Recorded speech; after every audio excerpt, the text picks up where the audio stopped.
When brothers should go for it. What's on your mind? Because concerns me. Do you believe I should be put to death?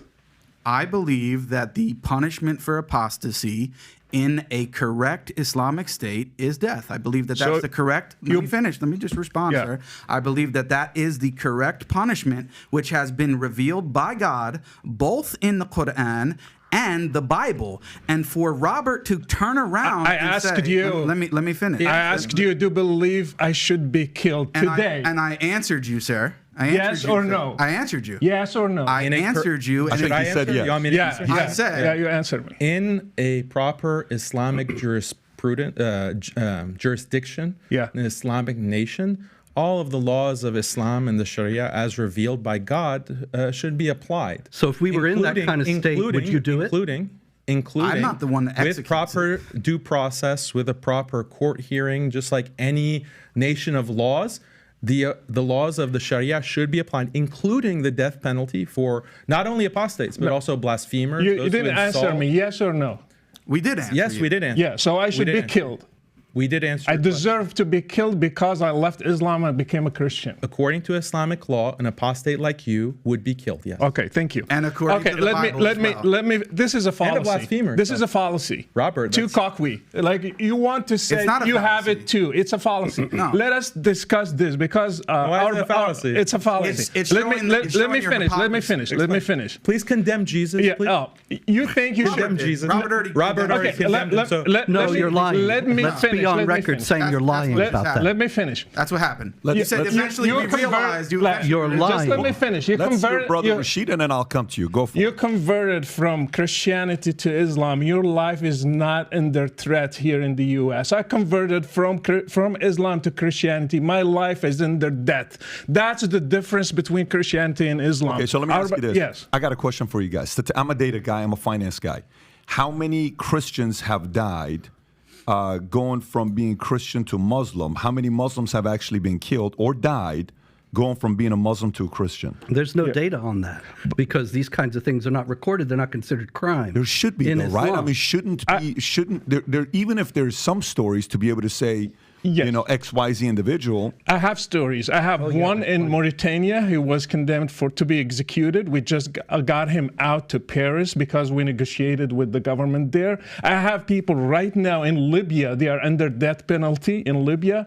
I have people who got killed in Jordan, for example, because I do my show. People contact me. I have people who got killed in Jordan. Their parents killed them because they became Christians from a Muslim background. We have people in different places in the world, in the Muslim community, they kill them, and if they get to flee, that's the best outcome. I got a question. So while I'm studying this, there's also Daniel said something very interesting where the guidelines of Quran is based on the jurisdiction of the government, meaning where you live, the religion is follow whatever the laws are of that nation. Meaning, you can correct me. I'm just giving you what I've looked into. Does this mean these rules apply no matter where you live? Is that across the board, or is it's more stricter in certain Muslim nations than other Christian nations? Islam is to be applied forever on every place since the time of Muhammad until today. So Muslims are just seeking to be a majority one day, and if Muslims are majority today, these two brothers will witness my killing in front of people, and they will be happy cheering the crowds that I was killed. So Islam is to be. If U.S. became majority Muslim today, you would be killed. I will be killed. Sharia is to be applied everywhere, every time, and that's the biggest difference with Christianity, because Jesus came and he stopped the Old Testament. He stopped he didn't stone the lady who committed adultery.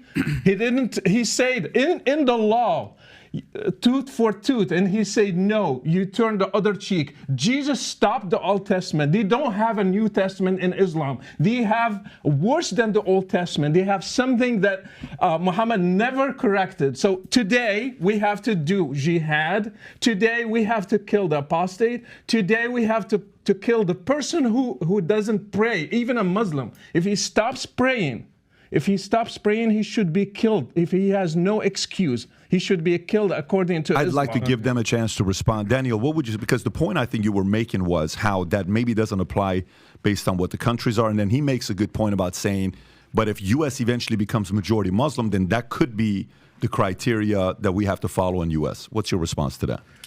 Yeah, so there are a lot of inaccuracies in what he's talking about. I want to reframe the issue because he's saying that his life is in danger.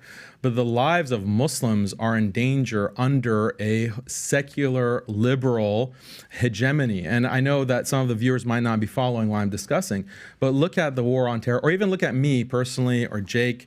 But I say things that are contrary to liberalism. I critique and criticize liberal secularism. What is liberal secularism? It's this philosophy that came out of the Enlightenment, out of the 18th and 19th century in Europe, and it was imposed on the entire globe by force through colonialism, through imperial wars. And the idea of liberal secularism is that morality should not be based on these old books like the Quran and the Bible. We have to use reason and science to maximize individual happiness, individual freedom, and equality.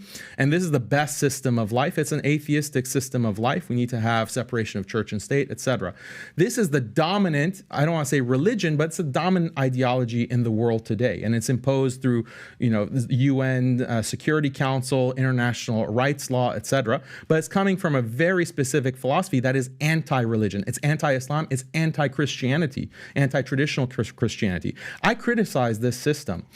And Muslims who criticize this system are put on watch lists. We're banned from traveling. Some of us are drone striked. Some of us are detained. Some of us face all kinds of canceling, deplatforming. Our livelihoods are threatened. I get death threats all the time. Almost every day I'm getting a death threat because of my opposition to this hegemony, liberal secularism. There is no quote unquote freedom of religion because if you oppose this hegemony, if you oppose this system, you will be put to death. And I know you've had some very distinguished guests like Glenn Greenwald, Whitney Webb, and they talk about this system. Alex Jones, they talk about this system. They might not put it in the same exact way that I'm putting it, but it is this authoritarian, centralized, technological system. And yes, plenty of people are getting killed. What was the Iraq war about? What was the Afghanistan war about? How many millions of Muslims were killed because of those invasions? What were those invasions justified on the basis of? It wasn't on the basis of the Bible. I wouldn't put that on Christians. I would put it on spreading freedom, spreading democracy, spreading liberal values and quote unquote women's rights. That's what millions of Muslims in the past 20 years have been killed for, slaughtered, genocided because of this ideology. So yes, Muslims are under threat. Muslims are far more threat than, the few Christians here and there that might leave Islam to become Christian. Go for it. Well, in the first place, when it comes to secular liberalism, Daniel and I are completely in agreement. We're both against it. We both see that it's evil.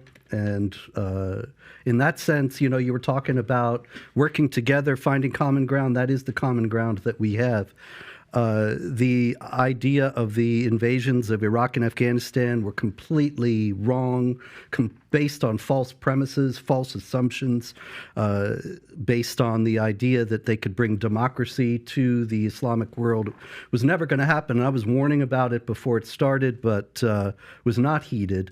But the fact is that, and also when it comes to death threats, we could probably have a contest and see, but I get them many daily, mostly from Muslims, but not always. And the left is increasingly unhinged and out of control.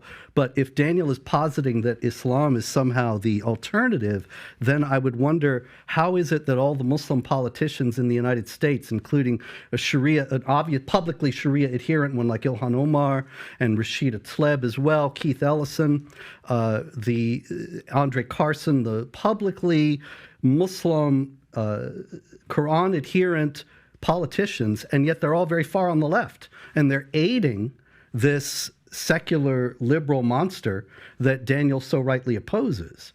And so it's hard to see how Islam can be the remedy when you don't even have a single politician of the Islamic faith